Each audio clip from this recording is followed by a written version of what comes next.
Baik, Assalamualaikum warahmatullahi wabarakatuh. Waalaikumsalam warahmatullahi wabarakatuh. Selamat siang Bapak-Bapak sekalian.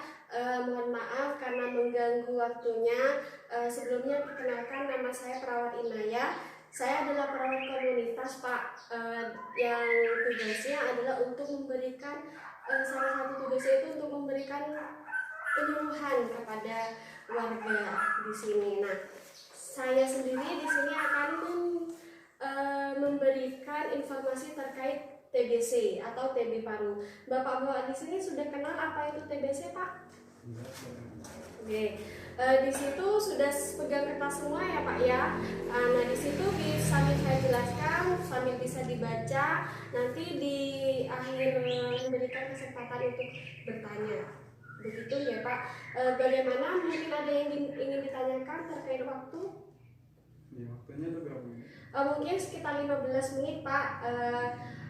Bisa kan ya? Ya. Oke, baik. Saya mulai saja ya untuk menghemat waktu. Baik, yang sebelumnya terkait pengertian TBC, Pak. Di sana dijelaskan bahwa TBC adalah penyakit yang menyerang paru-paru yang disebabkan oleh virus seperti itu, Pak, atau bakteri. Yang di sini nama bakterinya Tuberculosis mycobacterium, seperti itu, oke? Kemudian untuk tanda dan gejalanya apa? Yaitu batuk lebih dari 3 minggu, Pak. Kemudian berdaha bercampur darah juga, kemudian nyeri dada, kemudian sesak juga dan juga demam. Terjadi penurunan berat badan, kemudian terjadi penurunan kekuatan tubuh, kemudian keringat di malam hari dan kehilangan nafsu makan. Yang saya bacakan tadi adalah beberapa tanda dan gejala TBC, Pak.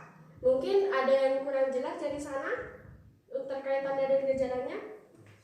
Jelas, baik.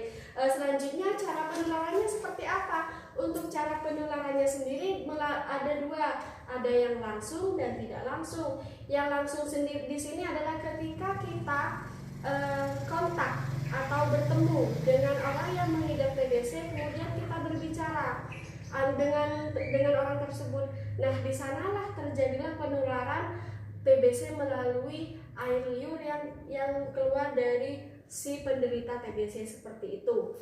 Dan cara yang tidak langsung yaitu ketika kita pergi ke suatu tempat. Nah, ketika kita pergi ke suatu tempat nih, Pak, dan tempat itu ternyata pernah dikunjungi oleh penderita TBC.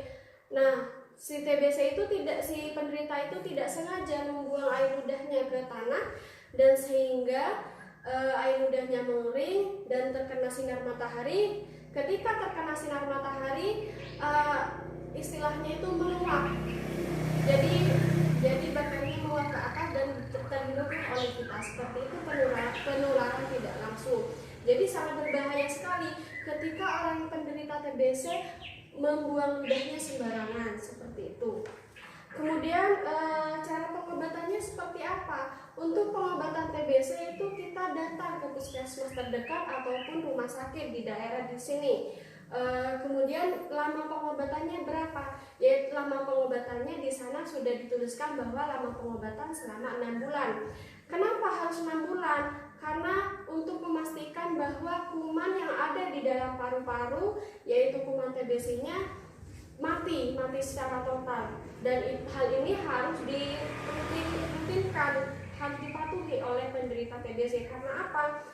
Karena ketika penderita TBC tidak tuntas atau tidak patuh akan pengobatannya, ada 3 hal yang akan terjadi. Yang pertama, bakterinya akan tambah kuat. Yang kedua, penyakit menjadi sulit sembuh, Pak.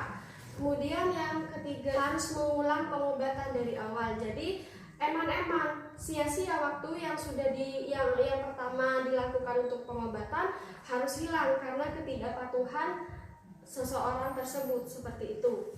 Kemudian di sini untuk cara pencegahannya gimana? Di sana sudah dituliskan, bisa dibaca sambil dibaca. Saya sambil jelaskan juga. Yang pertama, menutup mulut waktu batuk dan bersin dengan tisu atau kain sapu tangan. Kedua, meludah hendaknya di tempat tertentu, yaitu misalkan cari kamar mandi ketika ingin meludah atau menyediakan tempat khusus, yaitu seperti gelas yang sudah diberi tisu atau penutup lainnya untuk meludah di sana, seperti itu. Kemudian menghindari udara dingin, Pak. Kenapa? Karena ketika udaranya menjadi semakin lembab, kuman TBC akan semakin kuat dan akan semakin berkembang biak, seperti itu. Juga menjemur kasur, bantal, dan tempat tidur setidaknya setiap pagi hari. Jadi karena apa? Karena kuman TBC ini sangat suka di tempat-tempat yang lembab, yang tidak terkena sinar matahari, seperti itu. Dan juga kita harus menjaga tubuh kita selalu sehat, istilahnya. Jadi jangan menjaganya seperti apa? Dengan memakan makanan yang sehat, gizi-gizi yang seimbang, kemudian juga melakukan pola hidup bersih dan sehat dengan cara apa? Misalkan sering mencuci tangan dengan sabun, kemudian juga rajin membersihkan lingkungan kita, seperti itu, Pak. Kemudian apa? Selanjutnya yaitu modifikasi lingkungan penderita TB paru. Kenapa itu penting? Karena memberikan dukungan lingkungan terhadap penderitanya. Yaitu yang pertama yaitu buka jendela rumahnya, kemudian bersihkan rumah setiap hari, kemudian jemur kasur dan spray yang sudah saya sebutkan di atas. Nah, apa sih akibatnya kalau TBC itu dibiarkan?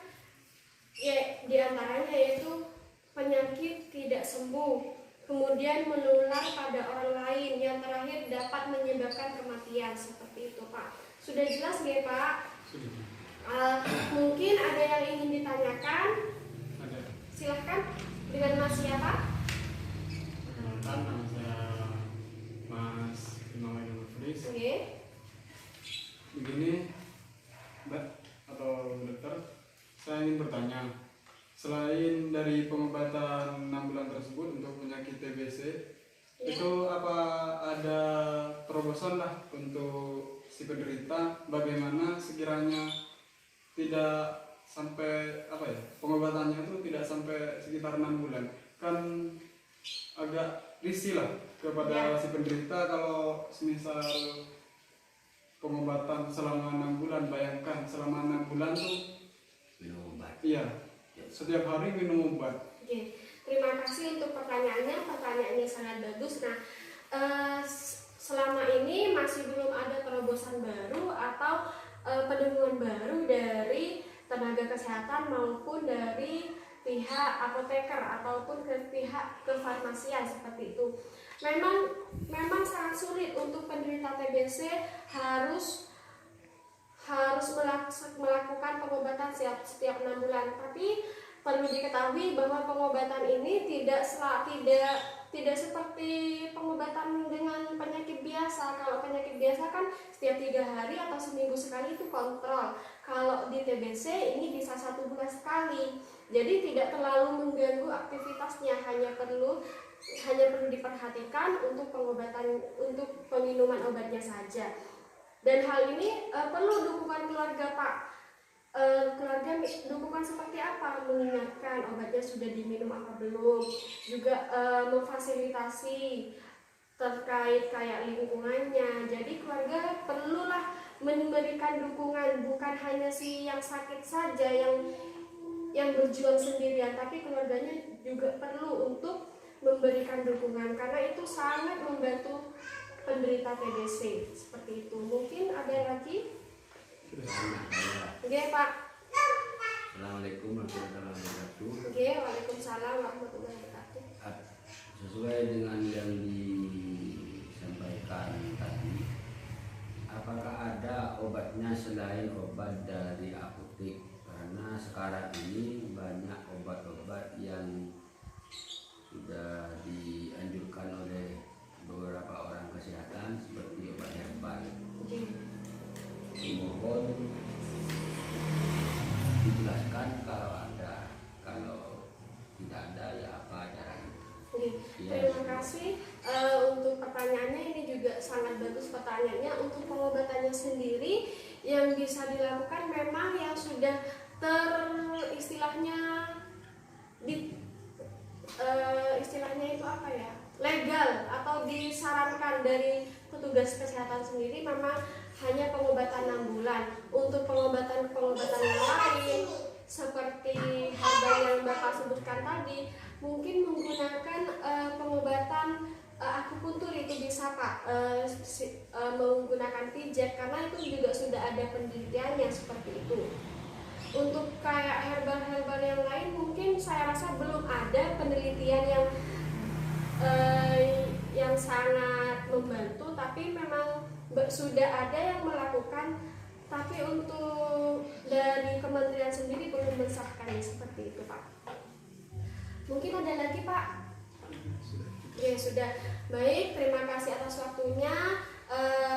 Semoga apa yang saya berikan bermanfaat. Saya akhiri, wassalamualaikum warahmatullahi wabarakatuh.